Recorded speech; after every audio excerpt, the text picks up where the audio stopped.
Lesson 6.2, dot product of vectors. Now, this section has to do with another vector operation. We talked about some vector operations in section 1. Specifically, we talked about vector addition and scalar multiplication. Vector addition, again, was just when we add two vectors together. And of course, add or subtract, because subtraction is just addition of negative numbers. And if we add or subtract two vectors, the answer is still going to be a vector. Likewise with scalar multiplication, that's when we multiplied a scalar times a vector. Remember that a scalar is just a magnitude, whereas a vector is a magnitude and direction. So if I take a magnitude and multiply it times a magnitude with direction, I get another magnitude with direction, but the new vector is either going to be longer or shorter than the original vector by a factor of whatever that scalar was. Now, scalar multiplication is not the only type of multiplication when it comes to vectors. Now, as far as scalars go, regular old numbers, when I say multiply, there's only one way that you can multiply. There's 7 times 4 is 28. There's no other way to do it. Of course, I could do 4 times 7, but that's not a different way. That's the same way, just reversing the order. We also have two more types of multiplication when it comes to vectors, a dot product and a cross product. Now, a dot product focuses more on the magnitude of the vectors, whereas a cross product puts everything together. With a dot product, we take a vector times another vector, and we get a scalar as an answer. If we, anytime we're trying to multiply two vectors, but we want to focus more on their magnitudes, then we would do a dot product because we would get a scalar or just a magnitude as our answer. As opposed to a cross product is when we multiply vectors and get a vector as the answer. Now notice the notation. Dot product uses a dot, cross product uses a cross. In elementary school, you may have been told that these two symbols meant the same thing, and it's just personal preference as to whether you use a dot or a cross to imply multiplication. That is not true.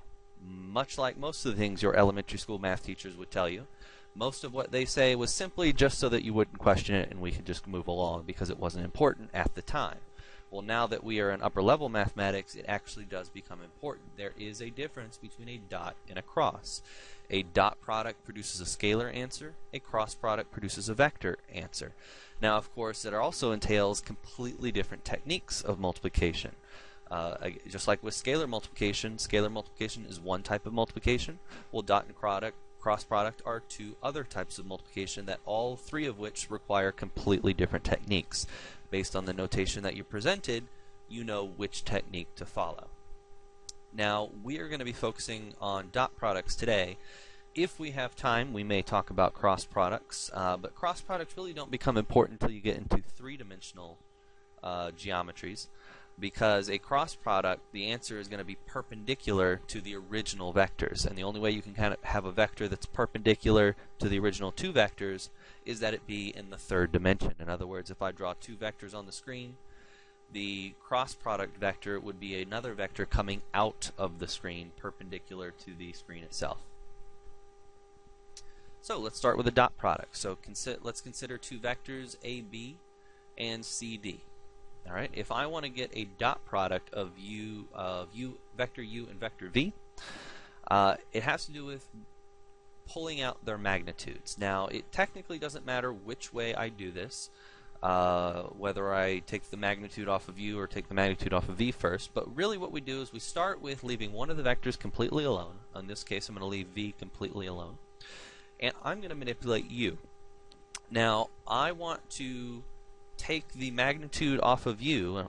Now, what I'm not saying is I want the magnitude of u. I want to take the portion of the magnitude that's going in the same direction as v. In other words, it's just like breaking a vector into its component form. It has an a component, it has a b component, it has an x direction, it has a y direction. But I'm not breaking it into the x direction and y direction in terms of the axes. I want to break it into the v direction. And I can do it the same way I normally do. Consider the angle between the two vectors, and consider a right triangle dropped from vector u perpendicular to vector v. So remember, x-axes and y-axes are completely irrelevant. They're arbitrary and simply give us a frame of reference. I can drop a perpendicular in any direction I want to as long as it's perpendicular to something. This is also called a projection. Now imagine I have like a lamp sitting above the screen shining some light in this direction.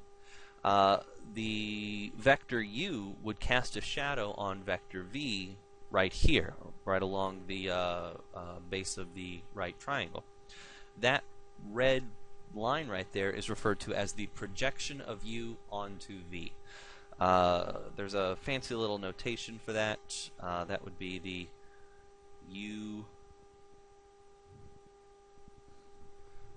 sub proj for projection. So that red line would represent the projection of u onto v. And the measure, the length of that u projection onto v, is simply using right triangle trigonometry. Here's my angle. The projection is the adjacent side. The magnitude of u would be the hypotenuse. So just like we do with component form, I can just take the magnitude times the cosine of the angle, and that would represent that length of that projection. And for a dot product, I'm going to take that quantity and multiply it times the magnitude of vector v, because both of these quantities are going in the same direction, so I can multiply them. The projection of u and the actual vector v, same direction, so I multiply them, so there's my dot product, and I would just clean it up and write it like this. So dot product of u and v is really the magnitude of u times the magnitude of v times the cosine of the angle between those two vectors. Not the angle with respect to the x-axis, but the angle between those two vectors. Now this formula is all well and good, but it's actually not the formula we typically use. Let's go ahead and clean this formula up.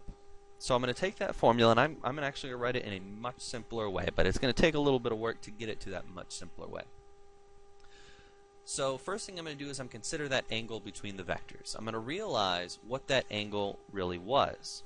Well, that angle theta really could be found by taking the real angle for u, not the angle between theta, but the angle with respect to u, and the angle for v. If I take the angle for u and subtract the angle for v, then that would give me the angle between. Alright, if I just take the angle that standard position angle for u and the standard position angle for v, subtract, I get the angle between those two vectors. So really I could take that theta and break it up into theta u minus theta v. Well, if we remember back to chapter 5, this right here is now a cosine difference of angles. I can use my cosine difference formula to expand that. So if you can't remember what that was, you can look back in your notes or look back in a book. I'll give you a second to see if you can remember what it is. Press pause if you need to. Alright, if you haven't been able to remember what it is, hopefully it'll jog your memory when I do it. Cosine of a difference angle, so remember with the cosine formula, it was cosine, cosine, sine, sine. So I'll do cosine of theta with respect to u times the cosine of theta sub v. Now remember, with cosine, if it's subtraction over here, then it's going to be addition over here. And then it's going to be sine, sine with the two different angles. So there's my cosine expanded. Now I realize that that magnitude of u and magnitude of v can be distributed across this summation. So I give it to both the cosine group and the sine group. And then what I'm going to do is I'm just going to creatively reorganize things. This is the step that separates the mathematicians from the non-mathematicians. If you wouldn't think to do this, that's fine. This is one of those things that takes a little bit of creativity, and creativity comes with lots and lots of practice. I'm simply going to rewrite the order of these terms. I'm going to take this magnitude of v and move it to the middle, because what I've really done here is created something. The magnitude of u times the cosine of theta sub u, that right there, if we remember correctly, magnitude times cosine of the angle, if we go all the way back to our u vector, that's the formula that we use to get the component form of a vector. Magnitude times the cosine of the angle, magnitude times the sine of the angle. So that right there represents the a portion of our u vector. Just like over here, u sine of theta sub u, that's the b portion of our component vector. And we can do the same thing with the v vector. Magnitude of v cosine of theta sub v, magnitude of v sine of theta sub v. And that one represented c and d. Remember, we're using vector u, which was ab, vector v, which was cd. So by manipulating this in this way, really I've got a much simpler way to get my dot product. it's just AC plus BD. Whatever the components are for U and V, AB being the component form of U, CD being the component form of V, I just have to multiply the X components, multiply the Y components, and add them together. Just to recap, multiply the X components, multiply the Y components, add them together. A much simpler way to evaluate a dot product. Now, of course, I could still use that other formula, magnitude of U, magnitude of V, cosine of the angle between, but then I would have to go through the process of figuring out what's the magnitude of U, what's the magnitude of V, what's the angle between, and then multiply all that together. Meanwhile, I would have been done with this long before. Alright, let's practice. So we have vector R is at 2, -5, vector S is at 1, 4. We'll start with the dot product of R and S, then 2 times R dot product with S, and then the vector S times the dot product of S and S. Go ahead and give these a try on your own first. Alright, so R dot S, I'm going to take vector R, which is 2, -5, vector S, which is 1, 4, and we'll do our dot product. Remember, to do the dot products, it's just going to be the X components, 2 and 1, multiplied together, and then the Y components, -5 and 4, multiplied together. So 2 times 1 is 2, -5 times 4 is 20, or -20. And then the part that most of us forget when we're just starting to learn this, we have to add them together before we're done. -18 is my final answer. Don't leave it as a vector to -20. That's not what we're doing. We're not just multiplying like we did with vector addition and leaving it as a vector. We have to add those numbers together when we're done to get our final scalar answer. Alright, now for part B, all we have here is the same thing we had in A, but with a 2 up front, a scalar multiple of 2. So easiest way to do this problem was simply to take my answer in A and double it. -36 should be my final answer. Or if you want to, you can do it the long way, or if this was the only question you had, you can do it this way. Now that 2 can apply to either the R or the S. It really doesn't matter. Remember, when we're multiplying A times B times C, you can either multiply A and B or A and C, just don't multiply it to both. So I'm going to go ahead and apply that 2 to the R to make it 4, -10.14. 4 times 1 is 4, -10 times 4 is -40. Put it together, -36, just like we expected. Now the last one, remember, just follow the order of operations. We'll be fine. Do the parentheses, what's inside the parentheses first before you deal with the S on the outside. We'll do S dot S, which just means take 1, 4 and multiply it by itself. 1.14.1.4. 1.4.1.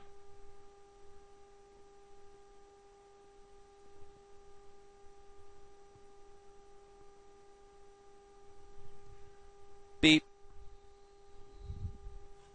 14.14. So 1 times 1 is 1, 4 times 4 is 16. Put it together, we get 17.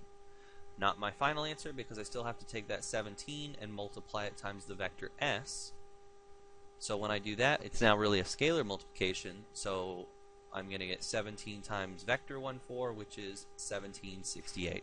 On this one, I had 3 vectors being multiplied, so it makes sense that I would have a vector as my answer. It's just like if I have 2 negatives, I get a positive, but if I have 3 negatives, I have a negative. 2 vectors, I get a scalar. 3 vectors, I would be back to a vector. Angle between 2 vectors. So we addressed that angle between the 2 vectors before when we were defining the dot product, but it actually allows us to establish an alternative way to finding that angle between 2 vectors using the dot product. So instead of using the angle to figure out what the dot product is, we can use the dot product to figure out what the angle is. Now, there are really 2 options to do this. Obviously, the first way I addressed earlier was just to subtract the 2 angles, the angle for U and the angle for V, and I would get the angle between. But I personally don't like that method because A, I have to do 2 separate problems. B, I have to be very careful which quadrant those vectors are in, because if they're both quadrant 1, great, that's fine, super easy. But if say one's in quadrant 1 and the other one's in quadrant 2, 3, or 4, or maybe both of them are in quadrant 2, 3, or 4, Then I have to worry about not only my inverse tangent rule, but also my adjustment. I better make sure I make the correct adjustment, and it just gives me too many variables that I could screw up. By using the dot product formula, the original dot product formula, it gives me one nice simple formula that I can just plug straight into the calculator and get the angle between two vectors. Now remember that original dot product form was magnitude of u times the magnitude of v times the cosine of the angle between. So if I'm looking for the cosine, or looking for the angle between, let's just solve for the cosine. Now of course I could go one step further and solve for the theta, but for some reason it's just more common to write it like this. If I'm trying to solve for theta, I'm just going to take the inverse cosine of both sides. But notice it's cosine of theta, dot product on top, product of their magnitudes on the bottom. Alright, let's practice that. Find the angle between vector x, which is at 2, 7, and vector y, which is negative 1, 5. So remember, I'm going to start with my formula, and I just got to plug things in. I'll start by doing the dot product using the quick little arithmetic. I could even do that in my head if I wanted to. And on the bottom, I'm going to do the magnitude for u and the magnitude for v. In this case, u and v represent x and y. Alright, so let's start with the top. The magnitude,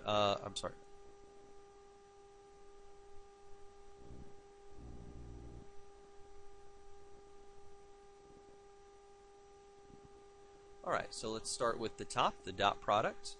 So cosine of theta equals, on the top it's going to be 2 times negative 1, which is negative 2, 7 times 5, which is 35, and I'm going to have to add those together. Now I'll clean that up in just a second. Let's go ahead and do the bottom as well. I need the magnitude of u, or the magnitude of x, which is just going to be the square root of 2 squared plus 7 squared. And of course the magnitude for y is going to be the square root of 1 plus 25. Now before we do anything with the calculator, let's go ahead and clean this up as much as we can. On the top I'll get 33, and on the bottom I'll have the square root of 53 and the square root of 26. But the way I'm actually going to write it, I'm not going to write those roots separately. I'm going to realize that if I'm multiplying two roots, that's the same thing as just multiplying what's inside the roots. The square root of a times the square root of b is really the square root of ab. So I'm going to go ahead and rewrite it as 53 times 26. Now I want to point out, at this point, everything I've done has been in my head. I have not grabbed a calculator, and hopefully you didn't need a calculator for any of this either. If I wanted to do 53 times 26, I would need a calculator. So because I would need a calculator for it, I'm not going to waste time calculating it, because I know I definitely need to get a calculator to figure out theta. So instead of grabbing the calculator twice, I'm just going to grab the calculator once. I'm going to leave it as 53 times 26 until I'm ready for the calculator, which happens to be right now. So let's go ahead and solve for theta. And I'm going to solve for theta by simply moving the cosine to the other side as an inverse cosine.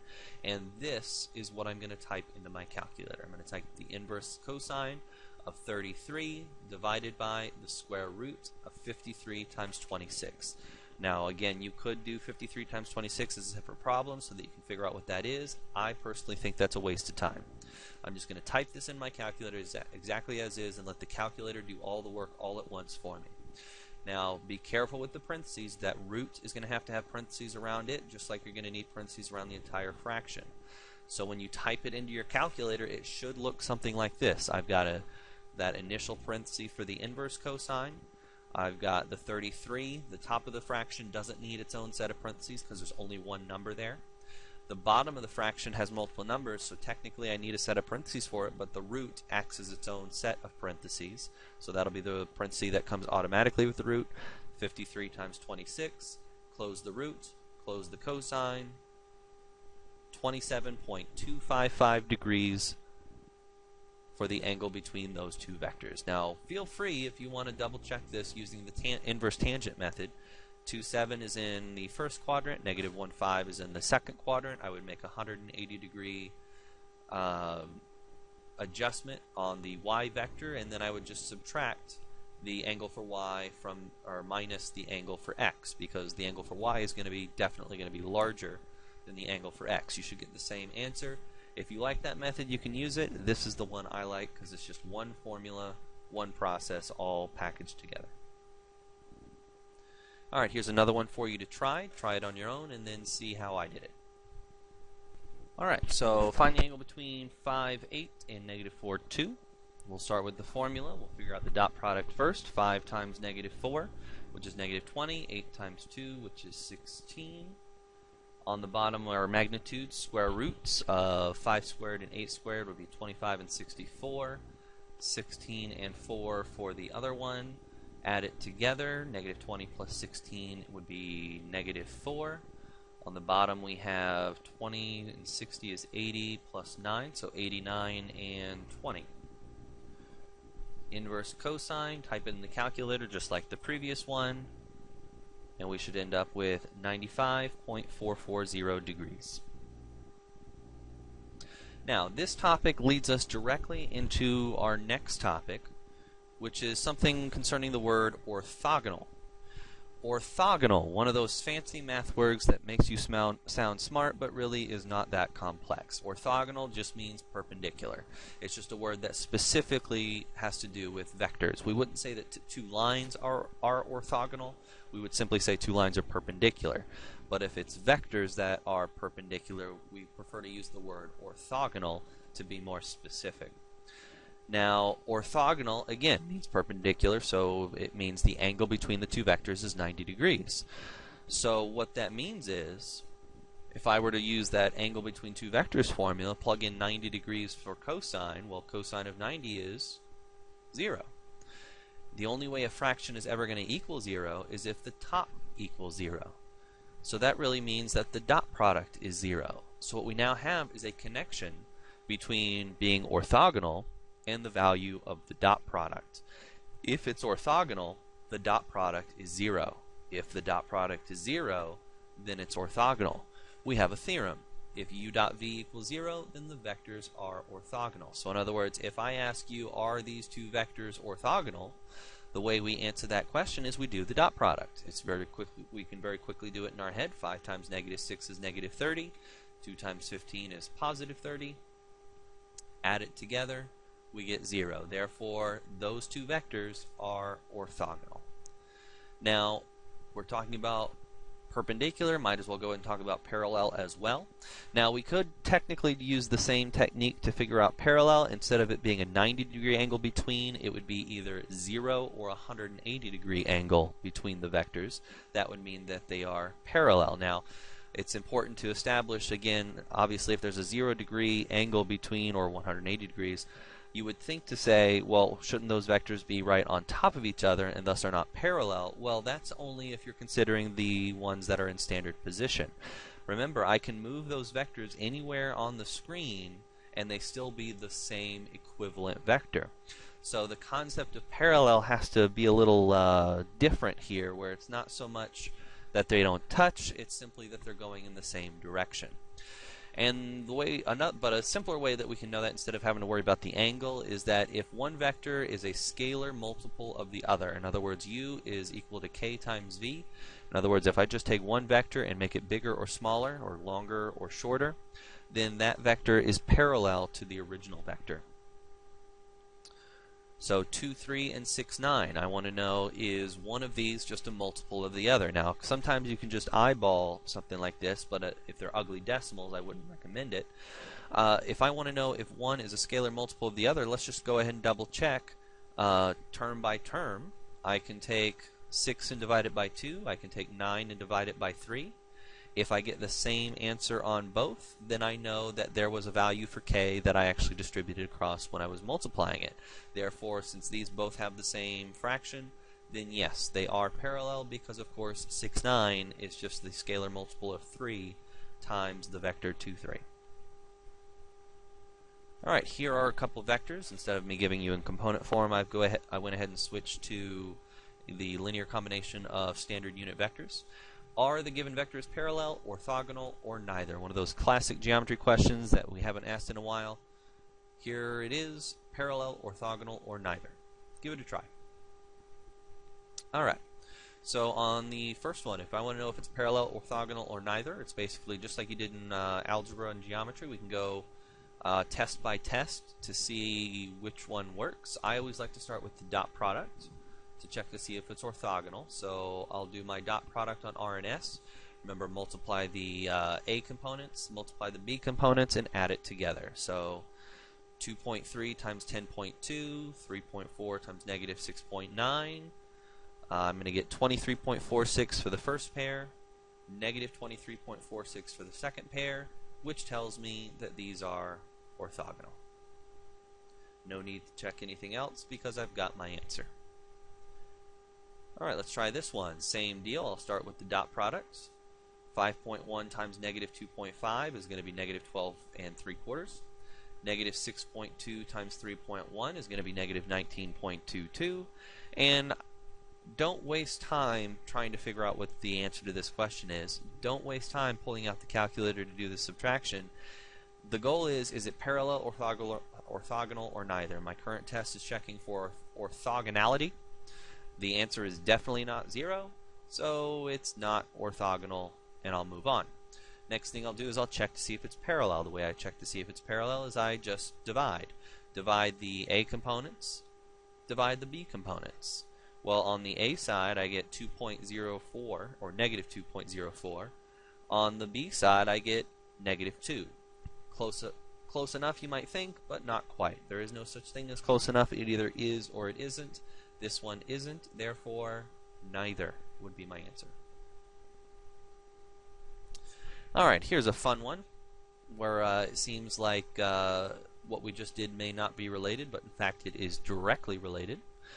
I want to find the interior angles of the triangle with vertices negative 4, 1, 1, negative 6, and 5, negative 1. So I'll start by drawing this triangle by plotting those vertices and connecting the dots. So there's negative 4, 1 in the top left, I've got 1, negative 6 on the bottom, and 5, negative 1 on the right. So there's my triangle, and I want to go angle by angle, and I'm going to figure out their measures by realizing that these sides to the triangle could actually be represented with vectors. For example, these two sides would be these two vectors. So if I'm going from 1, negative 6 to 5, negative 1, think of 1, negative 6 as my initial position, 5, negative 1 as my terminal position. So if I wanted to get the component form for that vector, it's just final, or head minus tail. 5 minus 1 would be 4. Negative 1 minus negative 6 would be 5. So that's the vector 4, 5. And then for the other vector, I can use these two coordinates where negative 4, 1 would be the head, 1, negative 6 would be the tail. Negative 4 minus 1 is negative 5. 1 minus negative 6 would be 7. So here are my two vectors, and the question is to find the interior angle, so I can use the angle between two vectors formula to find this angle right here. So we'll start with negative 20 plus 35 on the top, 25 and 49, 16 and 25 for the magnitudes of each of those vectors. Clean it up, type it in, 74.197 degrees. So there's my angle right here. Why don't you take the next angle? We're going to do this angle right here. Give it a try, see what you can do. Alright, so on this one, for the top vector,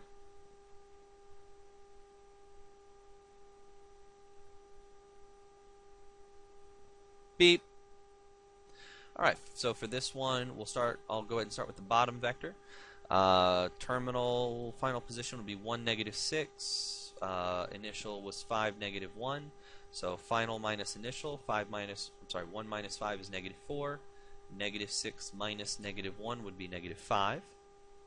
And then on this one, negative 4, 1 minus 5, negative 1. So that would end up being negative 9, 2. And we'll find the angle between those two vectors. Dot product is 36 minus 10, 81 plus 4 on one side, 16 and 25 on the other side. Clean it up, type it in, I get 63 and change. So this angle was 74, this angle was 63. Now of course we could do the whole vector process again for the third angle, or we can realize it's a triangle, subtract from 180. So that our final answer was 41.933.